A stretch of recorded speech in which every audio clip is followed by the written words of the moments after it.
Hello प्यारे साथियों, मैं दीपांशु। आज की इस क्लास में हम लोग मैट्रिक्स का बेसिक जो है उसको कंप्लीट करेंगे। इसमें हम लोग बेसिक से लेकर पूरा जितना है हम लोगों का उसको हम लोग पूरा क्लियर करेंगे। बस आपको करना क्या है, वीडियो को शुरू से लेकर अंत तक पूरा वॉच करना है। बात क्लियर है? चलो हम लोग क्लास को कंटिन्यू करते हैं। पहले हम लोग समझते हैं आबीहू कहते किसे हैं। ठीक है ना? क्या समझेंगे हम लोग भाई? आबीहू कहते किसे हैं या आबीहू होता क्या है। ठीक है, तो पहले हम लोग कुछ अलग से समझ लेते हैं। देखो, एक आबीहू होता है जो हम लोगों का, एक इसमें ऐसी लाइन होती है। बिल्कुल जीरो से समझाऊंगा, याद रखना। एक सेकेंड जरा सा। चलो देखो, एक हम लोगों की ऐसी लाइन होती है, ठीक है ना? इसको हम लोग कहते हैं रो। क्या कहते हैं भाई? इसको हम लोग कहते हैं रो। रो मीन्स क्या होता है? पंक्ति होती है। देखो, इसको हम लोग क्या कहेंगे भाई? इसको हम लोग कहते हैं रो। ठीक है, हिंदी में इसको हम लोग कहते हैं पंक्ति।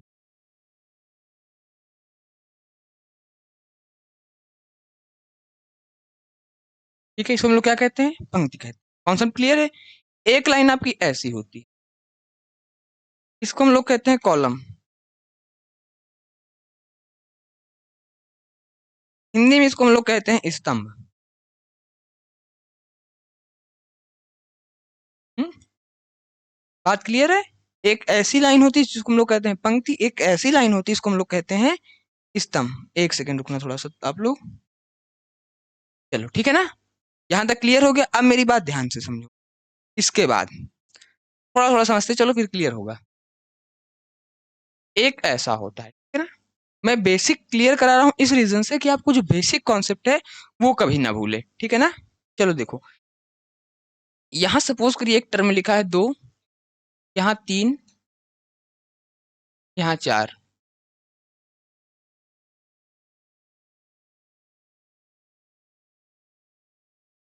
एक कुछ ऐसा टर्म दिया हुआ है, ठीक है ना? मान लो एक ऐसा वैल्यू दी हुई है। अब इसको हम लोग कैसे आइडेंटिफाई करेंगे कौन सी हमारी रो है, कौन सी हमारी कॉलम है? तो मेरी बात ध्यान से समझना। मैंने भी आपसे क्या बताया, जो ऐसे होता है इस तरफ को उसको हम लोग क्या कहते हैं? रो।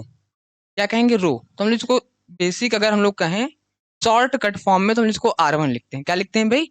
R1 लिखते हैं। ठीक है ना? ठीक इसके बाद जो हमारी ये दूसरी लाइन होती है इसको हम लोग कहते हैं R2, इसको हम लोग कहते हैं R3। बात क्लियर है? R1 R2 R3। अब मेरी बात समझना, जब हम लोग नीचे आएंगे, ठीक है ना, इसको हम लोग कहेंगे C1। क्यों? क्योंकि भाई इसको C1 हम लोग इसलिए कहेंगे, ऐसे है ये, ठीक है ना? इसको हम लोग कहेंगे C2, इसको हम लोग कहेंगे C3। तीन पंक्तियां हैं, तीन हमारे स्तंभ हैं, ठीक है ना? ये होता है इसका। ये जो आपका टर्म होता है, अगर हमसे पूछे कौन सा टर्म है तो आप लोग कहेंगे ये A11 है। ठीक है ना? ये आपका A12 है, ये आपका A13 है। बात क्लियर है? A11 A12 A13। ठीक इसी प्रकार हम लोग जब नीचे आएंगे, जब हम लोग इसमें क्या करेंगे, नीचे आएंगे, तो आपका ये जो टर्म होगा, ठीक है ना, ये 21 का होगा। क्लियर दिख रहा है आप लोगों को? हाँ चलो, ये आपका A21 होगा, ये आपका A22 होगा। अभी क्लियर होगा कॉन्सेप्ट? अभी तो मैं बेसिक में चल रहा हूँ इसलिए थोड़ा टाइम लगेगा आपको, ठीक है ना? और इसके बाद ये आपका A23 होगा। हम्म, ये टर्म होते हैं आपके कि एक 21 का टर्म है, ये 22 का टर्म है, ये A23 का टर्म। ठीक इसी प्रकार हम लोग जब नीचे आएंगे, ये हमारा निकलेगा A31 का, ये आपका निकलेगा A32, ये आपका निकलेगा A33 का। अब मेरी बात ध्यान से समझिएगा आप लोग। समझने वाली बात इसमें ये है कि आप आगे रो बढ़ाते जाएंगे तो 13 के बाद 14 और 14 के बाद 15 आएगा। जब नीचे आप आएंगे, पहली रो खत्म करके दूसरी रो में चलेंगे तो 21 से काउंटिंग स्टार्ट होगी। उसके बाद जहां तक आपकी R2 जाएगी वहां तक आपकी काउंटिंग बढ़ती जाएगी। ठीक है ना? स्टेप वाइज आपकी काउंटिंग भी इंक्रीज होती जाएगी। ठीक उसी प्रकार जब आप तीसरी रो पे आएंगे, 31 32 33 34 ऐसे बढ़ते जाएंगे। ठीक है, अब चलते हैं हम लोग अपने कॉन्सेप्ट की तरफ। ये आपका बेसिक था। चलो, अभी आपको मैंने बताया, क्या बताया मैंने भाई? अभी आपको मैंने ये बात बताई है, ये 11 का टर्म, ये 12 का, ये 13 का, ये 21 का, ये 22 का, ये 23 का, ये 31 32 3। R1 R2 R3 आपको समझना आ गया। पहली पंक्ति R1 होती है, दूसरी R2, तीसरी R3। ठीक है ना? शॉर्ट फॉर्म इसको हम लोग R1 R2 R3 लिखते हैं। उसके बाद देखो, फिर है हमारा C1 C2 C3।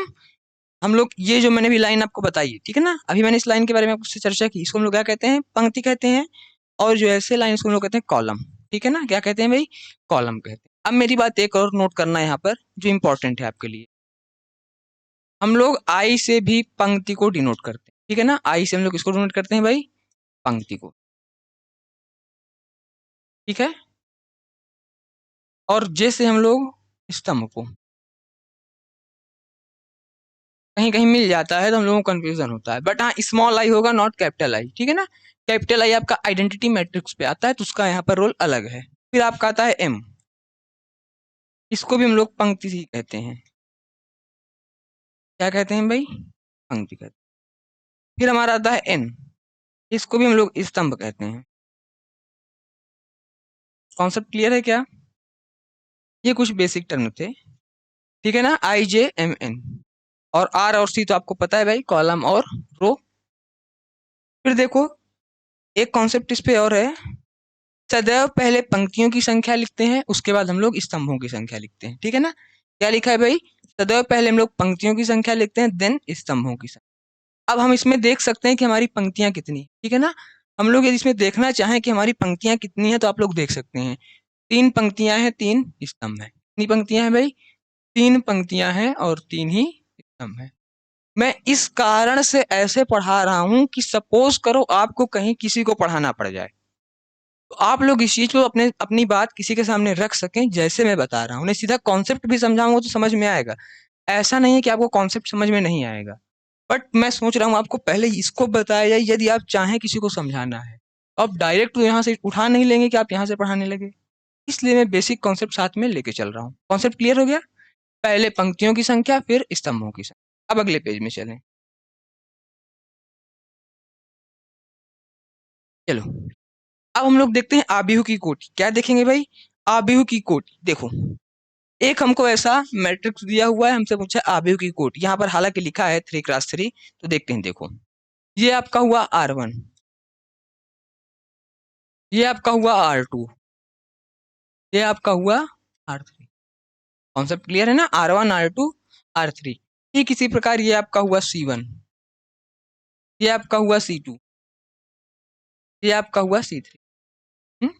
3 पंक्तियां, 3 स्तंभ। तो आपका कितना आया? पहले पंक्तियों की संख्या, देन स्तंभों की। ठीक है ना, इसी पे आपसे एक क्वेश्चन पूछता है अवयवों की संख्या। क्या पूछता है भाई? अवयवों की संख्या।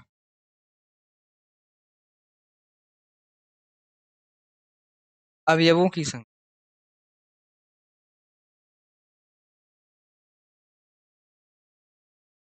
तो आप लोग कैसे निकालेंगे? क्वेश्चन पूछता है हमारी एक्सरसाइज 3.1 पे पहला क्वेश्चन है ऐसा ही, अवयवों की संख्या का। तो कैसे निकालेंगे? या तो आप लोग पूरा काउंट कर लें। क्या कर लें? काउंट कर लें। यदि आप लोगों को काउंट नहीं करना है, तब आप लोग क्या करेंगे? तब आप लोगों को ये करना है कि इसका और इसका आपस में मल्टीप्लाई। जब आप लोग मल्टीप्लाई कराएंगे 3 का 3 पे, तो आपको पता है कितना होगा? 9 होगा। तो आप लोग यहाँ पर लिख देंगे 9। ये आपका क्या हो गया भाई? ये आपका हो गया, क्या हुआ? अवयवों की संख्या। क्या हो गई आपकी? अवयवों की संख्या। मल्टीप्लाई कर देंगे, आ जाएगा। ठीक, अगले में चलते हैं। फिर हमको ये दिया है 2x2 का। आपको पता है भाई ये आपका R1 है। क्या है? ये आपका R1 है। ठीक है ना, ये आपका हुआ R1, ये आपका हुआ R2, ये आपका हुआ C1, ये आपका हुआ C2। ठीक है ना, 2 पंक्तियां 2 स्तंभ, मैंने लिख दिया 2 गुणे 2। यदि हमसे यहाँ पर अवयवों की संख्या पूछता, क्या पूछता भाई? अवयवों की संख्या।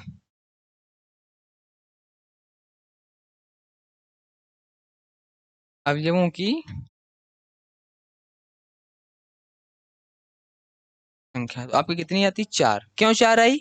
2 पंक्तियां 2 स्तंभ, दोनों का आपस में हमने क्या कर दिया है? मल्टीप्लाई कर दिया है।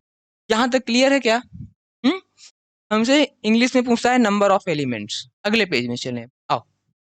अब आव्यूह के प्रकार आ गए। क्या आ गए भाई? आव्यूह के प्रकार।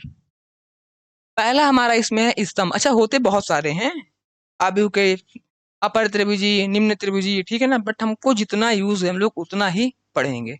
पहला है हमारा स्तंभ आव्यूह। ठीक है ना, क्या है भाई? स्तंभ आव्यूह। देखो, स्तंभ आव्यूह की परिभाषा क्या होती है? ऐसा आव्यूह जिसमें केवल एक स्तंभ हो। कितने भाई? जिसमें केवल एक स्तंभ हो, उसको हम लोग क्या कहते हैं? स्तंभ आव्यूह कहते हैं। क्या कहते हैं भाई? स्तंभ आव्यूह कहते हैं। देखो, इसमें कितनी पंक्तियां हैं? 3 पंक्तियां। ये आपका R1 हुआ।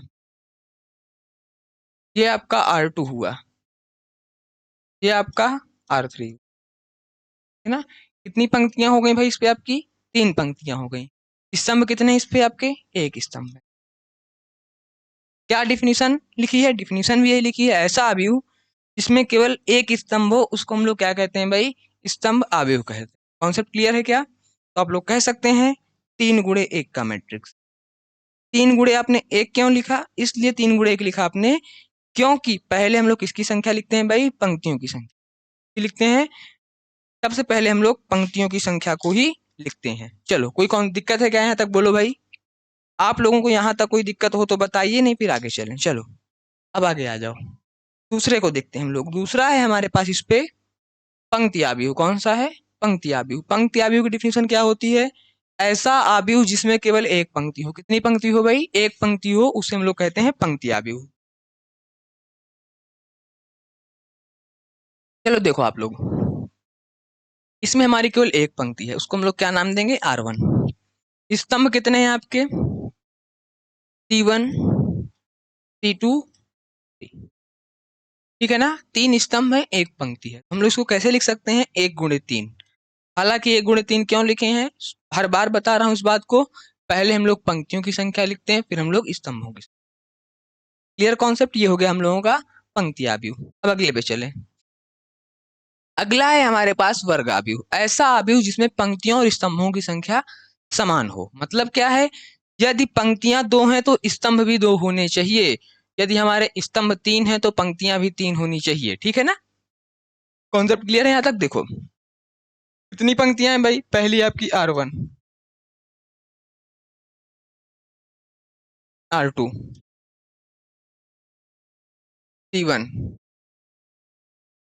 C2। कॉन्सेप्ट क्लियर है क्या? 2 पंक्तियां हुई आपके, 2 स्तंभ हुए। अब आप लोग इस पे क्या कहेंगे भाई? ये हमारा कितने का है? 2 x 2 का। पंक्तियों और स्तंभों की संख्या आपकी क्या है? बराबर है। चलो, कोई दिक्कत हो बताओ यहाँ तक।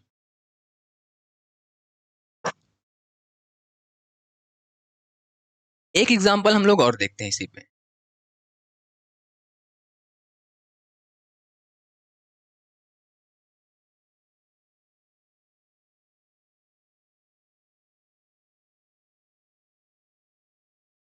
अब देख सकते हैं आप लोग, कितनी पंक्तियां हैं? 3 पंक्तियां हैं, 3 स्तंभ हैं। तो आपका ये क्या होगा? 3 x 3 का। इसका मतलब क्या है? ये भी आपका कैसा आव्यूह है? एक वर्ग आव्यूह है। कैसा आव्यूह है भाई आपका? ये वर्ग आव्यूह है। चलो इसको नोट करो, फिर आगे चलें। कहीं दिक्कत जाए आप लोग तुरंत पूछिएगा, ठीक है ना। यदि आपको कहीं भी दिक्कत जा रही हो तो आप लोग तुरंत मुझसे पूछ सकते हैं। चलो, कॉन्सेप्ट क्लियर हुआ यहाँ तक? अगले पे चलें अब हम लोग। चलो भाई अब अगले पे चलते हैं। चलो आ जाओ, अब हम लोग क्या करेंगे? अगले पे चलें। अगला हमारे पास क्या है भाई? विकर्ण आव्यूह। ठीक है, देखो थोड़ा सा यहाँ पे मैं चेंज कर रहा हूँ, यहाँ आप लोग कंफ्यूज हो जाएंगे। 1 सेकंड रुकना। यहाँ आपका 4 है। कितना है भाई यहाँ का? आपका 4 है। ऐसा वर्ग आव्यूह जिसमें विकर्ण के अतिरिक्त सभी अवयव शून्य होते हैं, उसे हम लोग क्या कहते हैं भाई? विकर्ण आव्यूह कहते हैं। देख रहे हो, 2 4 2 विकर्ण है हमारा ये। मैं एक एग्जांपल आपको दूसरा देता हूँ। एक आपका ऐसा मैट्रिक्स है, सॉरी, चलो, 2 0 0 0 3 0 0 0 4। ठीक है ना। अब आप लोग यहाँ से क्या पता कर पा रहे हैं कि विकर्ण के अतिरिक्त सारे अवयव क्या हैं? आपके 0 हैं। ये आपका क्या हुआ भाई? डायगोनल हुआ। विकर्ण के अतिरिक्त आपके सभी अवयव शून्य है, उसको हम लोग क्या कहेंगे भाई?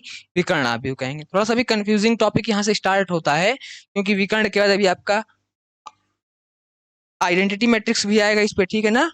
कॉन्सेप्ट क्लियर है ना? अभी बहुत सारी चीज इस पे आएंगी। चलो अगला देखो, अदिश आव्यूह आ गया। ठीक है ना। इसको हम लोग स्केलर मैट्रिक्स कहते हैं। इसका बहुत यूज है। ठीक है ना, इसका बहुत यूज है। इसको ध्यान से देखना। क्या लिखा है? ऐसा विकर्ण आव्यूह जिसमें विकर्ण के सभी अवयव समान होते हैं। क्या भाई? विकर्ण के सभी अवयव समान होने चाहिए और शेष अन्य शून्य होते हैं। ठीक है ना। तो हमको इतना समझना है कि विकर्ण के सभी अवयव क्या होंगे भाई?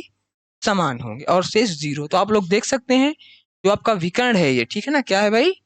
जो आपका ये विकर्ण है, इसके सभी अवयव कैसे हैं? समान है, शेष अन्य क्या है?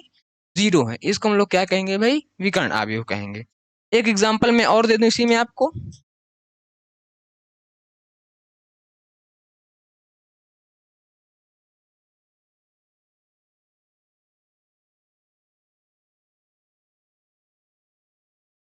आप लोग अब यहाँ पर क्या देख पा रहे हैं? आप लोग यहाँ पर देख पा रहे हैं कि विकर्ण के सभी अवयव कैसे हैं? समान हैं। कैसे हैं भाई? विकर्ण के सभी अवयव आपके समान हैं, इसलिए इसको हम लोग क्या कहेंगे भाई? अदिश अवयव कहेंगे। चलो अब अगले में चलें। अगला क्या है? तत्समक, आइडेंटिटी। यहाँ ध्यान से समझना, यहाँ कंफ्यूजिंग होगा। ऐसा वर्ग अवयव जिसमें विकर्ण के अतिरिक्त सभी अवयव एक होते हैं। मतलब क्या है? विकर्ण के सभी अवयव एक होंगे, उससे हम लोग क्या कहते हैं? तथा अन्य सभी अवयव शून्य होते हैं, उसे तत्समक अवयव कहते हैं। ठीक है, कॉन्सेप्ट क्लियर है? अब यहाँ पर एक बात ये तुम्हारे नोटिस वाली है, यहाँ पर भी तो एक एक हो सकता है। हाँ, यहाँ पर भी तो आपका एक एक हो सकता है, क्योंकि अदिश अवयव की डिफिनीशन भी यही कहती है। क्या कहती है? विकर्ण के सभी अवयव समान होने चाहिए। देखो अब मेरी बात, अब आपकी अदिश अवयव जो आपका है एक एक एक हो सकता है, और आपका तत्समक अवयव में एक एक होता है, तो आप लोग क्या कहेंगे? अदिश अवयव, या हम लोग कहते हैं तत्समक अवयव अदिश हो सकता है। ठीक है ना? तत्समक अवयव जो आपका है अदिश हो सकता है, बट अदिश अवयव आपका तत्समक नहीं हो सकता। क्यों? क्योंकि यहाँ पर केवल एक एक की लाइन है, शेष अन्य से हमको कोई मतलब नहीं है। कॉन्सेप्ट क्लियर हो गया? अब मेरी बात यहाँ पर ध्यान से समझ। इसको हम लोग डिनोट करते हैं आई से। किससे भाई? आई से। अगर हमको कहीं क्वेश्चन में दे दे I2 क्या होता है, व्हाट इज I2, तो अब आप लोग कहेंगे I2 का मतलब है 2x2 का मैट्रिक्स, 1 0 0 1। ठीक। यदि हमसे कह दे I3 निकालिए, आप क्या निकालिए? I3। अब यहां से आप लोग I3 भी निकाल सकते हैं, 1 0 0 0 1 0 0 0 1। तो आप लोग देख सकते हैं जो आपके विकर्ण के अवयव हैं सारे एक हैं। क्या है भाई? एक हैं। ये आपका I3 हुआ, मतलब क्या है? 3x3 का मैट्रिक्स हुआ। कोई दिक्कत गई क्या यहाँ तक? बोलो, यहाँ तक आपको कोई दिक्कत गई हो बताइए।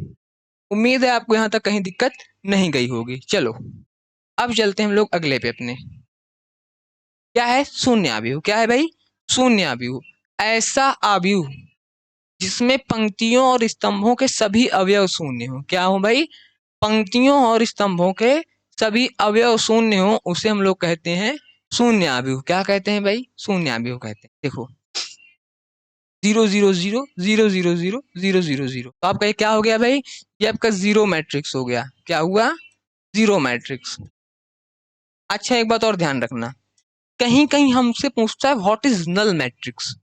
क्या पूछेगा भाई? नल मैट्रिक्स किसे कहते हैं? तो आप लोग इसी को भी किस नाम से जानते हैं भाई? Null matrix. के मीनिंग याद रखना, NULL होती है, नल मैट्रिक्स। चलो कोई दिक्कत है? इसको हम लोग क्या कहते हैं? Null matrix.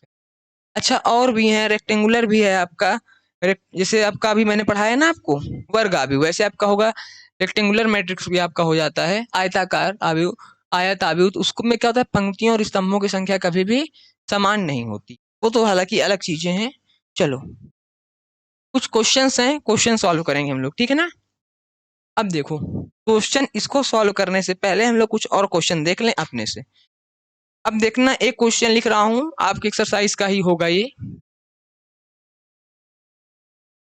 2 3 4 5, ठीक है।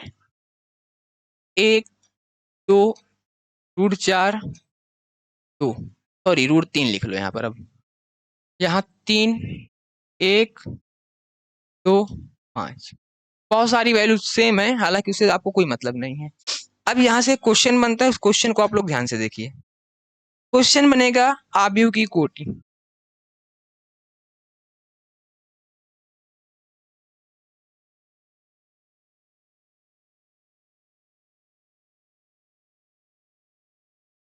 आव्यूह की कोटि।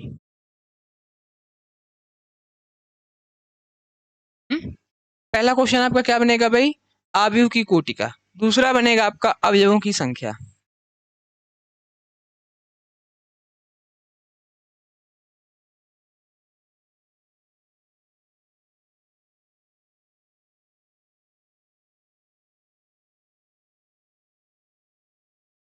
ठीक है ना।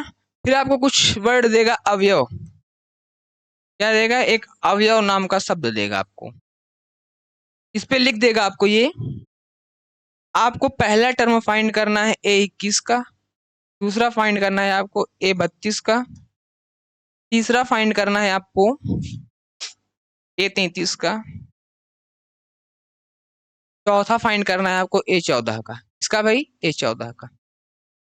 अब क्वेश्चंस कुछ हमारे यहाँ से काफी सारे क्रिएट हो गए हैं। अब देखना मेरी बात। पहला है आबिव की कोटि। तो आप लोग देख सकते हैं कितनी पंक्तियां हैं। ये आपका R1 हुआ, ये आपका R2 हुआ, R3 हुआ, C1 हुआ, C2 हुआ आपका, ये आपका C3 हुआ, ये आपका C4 हुआ। ठीक है ना। अब देखो पंक्तियां कितनी? 3, स्तंभ कितने? 4, 3 × 4 का मैट्रिक्स हुआ। कोई दिक्कत गई क्या? कोई दिक्कत गई हो बताइए। यहां तक आप लोगों को कहीं दिक्कत गई हो तो बताओ। यहां तक आप लोगों को कोई दिक्कत नहीं हुई होगी। अब मेरी बात ध्यान से समझो। अब हमसे क्या पूछा है? अवयवों की संख्या। या तो हम लोग काउंट कर लें, क्या कर लें? या तो हम लोग इनको काउंट कर लें। यदि काउंट नहीं करना है, पंक्तियों की संख्या गुणे स्तंभों की संख्या करेंगे, आपका 12 उत्तर आ जाएगा। कितना आएगा भाई? आपका 12 यहाँ पे उत्तर आ जाएगा। अब मेरी बात ध्यान से समझना आप लोग, ठीक है ना। अब बात ध्यान से समझने वाली ये है आपकी, इसके बाद की अवयव A21 फाइंड करना है। क्या फाइंड करना है हमको? A21। अब आप लोग यहाँ पर देखिए A21 अवयव कौन सा है? यही है आपका कौन सा? A21। तो आपकी A21 की जो वैल्यू आएगी कितनी आएगी? आपकी 1 आ जाएगी। Clear concept? A21 की वैल्यू कितनी आएगी? 1 आएगी। फिर देखो A32 निकालना है। 32 भी आपका कितना है भाई? 1 है। कॉन्सेप्ट क्लियर हुआ? 32 आपका कितना है भाई? 1 है। ठीक इसी प्रकार 33 लगातार दे दिया है मैंने। चलो A33 कितना है आपका? 2 है। ठीक इसके बाद A14 दिया है। देखो 11 12 13 14 कितना है? 5। ठीक है। ये कुछ बेसिक जानकारियां थी जो आपको जानने के लिए बहुत जरूरी थी, इसलिए मैंने इनको आपको बताया है। कॉन्सेप्ट क्लियर है क्या? चलो अब आगे चलें। चलो आव्यूह का जोड़ क्या पढ़ेंगे हम लोग अब? आव्यूह का जोड़। देखो हमसे क्या पूछा है? ए दे के रखा है 2 4 3 5, बी दे के रखा है 3 5 2 3। तो हमको ए प्लस बी फाइंड करना है। क्या करना है भाई? ए प्लस का बी फाइंड करना है। तो हम लोग यहाँ पर लिखेंगे ए प्लस बी।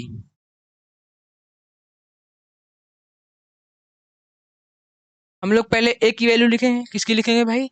हम लोग पहले लिखेंगे ए की वैल्यू। क्या है आपकी? 2 4 3 5 प्लस बी की लिखेंगे 3 5 2 3। हम्म। अब हम लोग उसको क्या करेंगे? आपस पे ऐड कर लेंगे। ऐड कैसे होगा ये बात ध्यान से समझ। करेस्पॉन्डेंस मतलब A11 का टर्म A11 के साथ ही ऐड होगा। तो 11 आपका 2 है, वहां पे आपका बी में क्या है? 11 3 है, तो 3 और 2 आपका कितना हुआ? 5 हुआ। फिर देखो 4 और 5 दिया है। कितना दिया है भाई? 4 और 5 12 का टर्म। 4 और 5 आपका कितना हो जाएगा? ये आपका हो जाएगा 9। कितना हुआ भाई आपका? ये 9 हुआ। कॉन्सेप्ट क्लियर है? अब मेरी बात ध्यान से सुन। इसके बाद A21 3 है और A21 वहां पर कितना है? 2। 3 2 कितना हुआ आपका? 5 हुआ। फिर देखो A22 5 है और A22 वहां पर भी 5 है, तो 5 और 3 आपका 8। करेस्पॉन्डेंस करेस्पॉन्डेंस ऐड होते हैं। ये आपकी वैल्यू आ गई ए प्लस बी की। किसकी आ गई है भाई? ये वैल्यू आपकी आ गई है ए प्लस बी की। ठीक इसी प्रकार हम लोग ए माइनस बी फाइंड करेंगे। क्या करेंगे? ठीक इसी प्रकार हम लोग ए माइनस बी को भी फाइंड करते हैं। चलो कहीं दिक्कत जाए तो आप लोग बता सकते हैं। आ जाओ। अब हम लोग क्या निकालेंगे भाई? ए माइनस बी।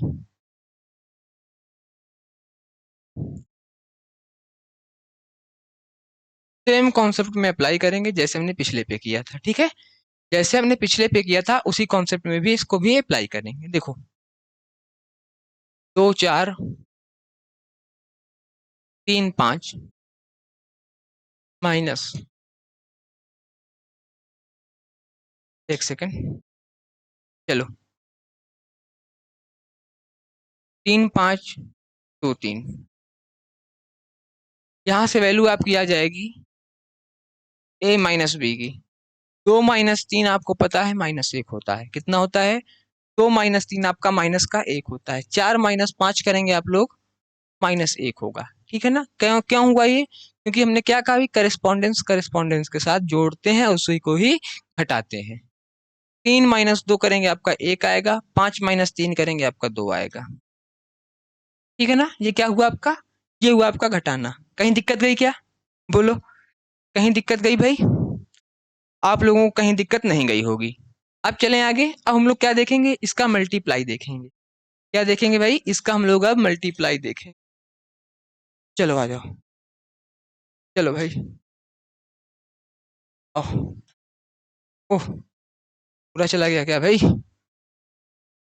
चलो आ जाओ, एक सेकंड, एक सेकंड का आप लोग टाइम दीजिएगा। कहाँ गया भाई?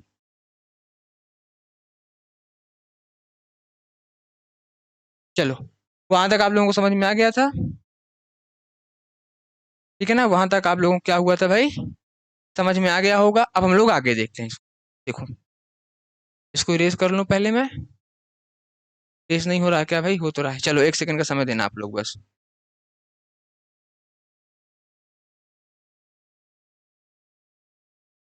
चलो हटाओ, कोई नहीं, अगले पेज में चल के हम लोग देख लेते हैं।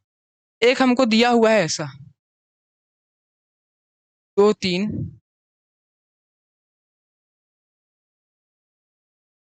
4 5। ये आपका ए है।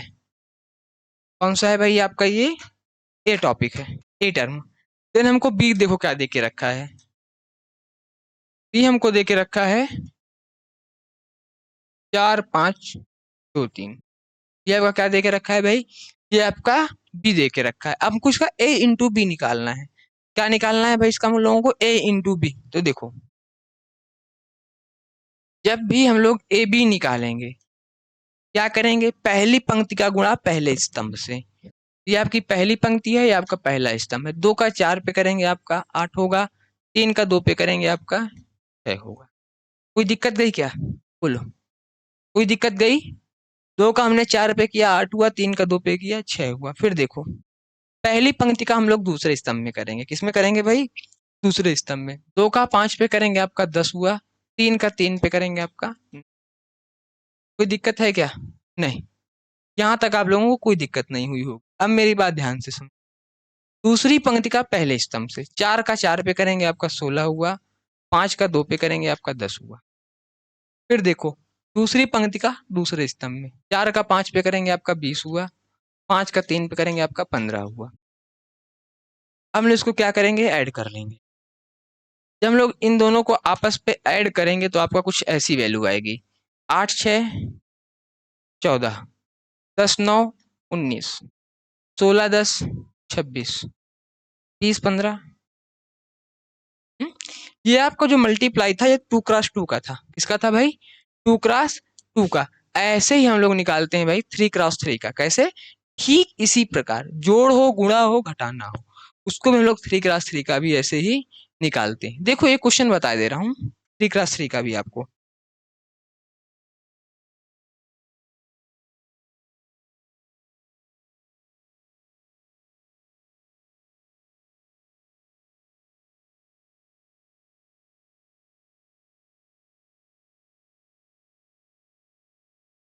ठीक है, ये आपका क्या हुआ भाई? ये आपका ए हुआ। ठीक इसी प्रकार हम लोग बी लिखेंगे। क्या लिखेंगे भाई? ठीक इसी प्रकार हम लोग बी वैल्यू को भी नोट करेंगे। उफ, क्या हुआ भाई? चलो,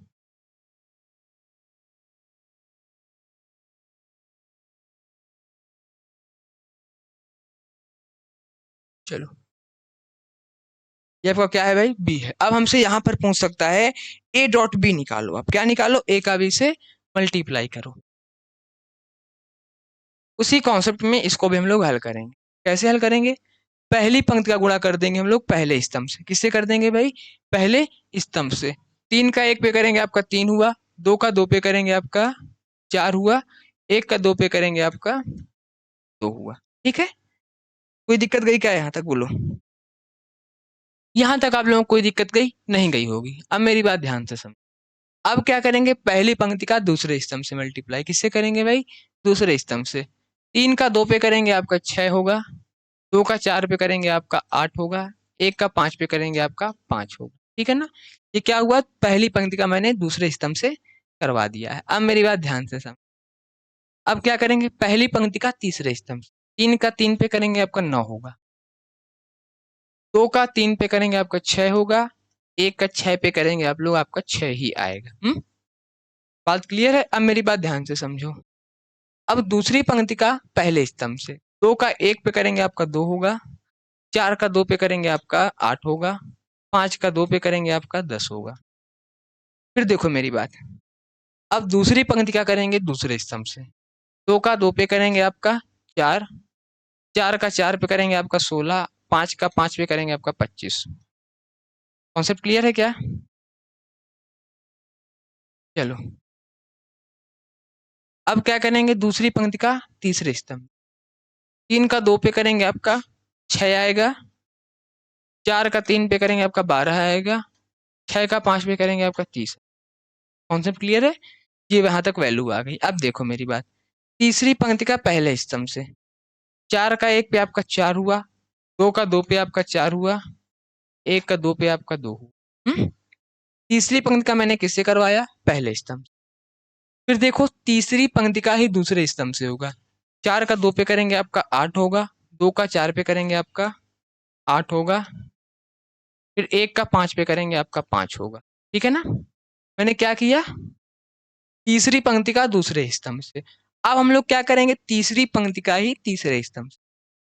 4 का 3 पे जब आप लोग मल्टीप्लाई करेंगे आपका आएगा 12, 2 का 3 पे करेंगे आपका 6, 1 का 6 पे करेंगे आपका 6। अब हम लोग इसको क्या कर लें, ऐड कर लें। इफ यदि इस केस में कहीं साइन चेंज होता तो हम लोग साइन भी चेंज करते। 4 2 6 3 9 हुआ आपका, 8 6 14 5 आपका 19 हुआ, यहाँ पर आपका 9 6 15 6 आपका 21 हुआ। फिर देखो 10 8 18 2 आपका 20 हुआ, यहाँ पर आपका 25 16 आपका हुआ जाकर 41 4 45। फिर देखो 30 और 12 42 और 6 48। अब मेरी बात समझो ध्यान से, 4 4 8 2 आपका 10 हुआ, 8 8 16 5 आपका 21 हुआ। फिर देखना 6 6 12 12 12 आपका 24 हुआ। ठीक है, ये आपका आ गया ए बी, और ये मल्टीप्लाई किसका था आपका, ये था आपका 3 क्रॉस 3 का। किसका था भाई? 3 क्रॉस 3 का आपका ये मल्टीप्लाई था। कहीं दिक्कत गई हो तो आप बताइए। ये हम लोगों की एक इंट्रोडक्शन की बेसिक क्लास थी। ठीक है ना, ये किसकी थी भाई? इंट्रोडक्शन की एक बेसिक क्लास थी। मैं उम्मीद करूंगा आप लोगों को मेरा वीडियो ये पसंद आया होगा। पसंद आया हो तो आप लोग अच्छे से अपनी पढ़ाई को आगे कंटिन्यू रख सकते हैं।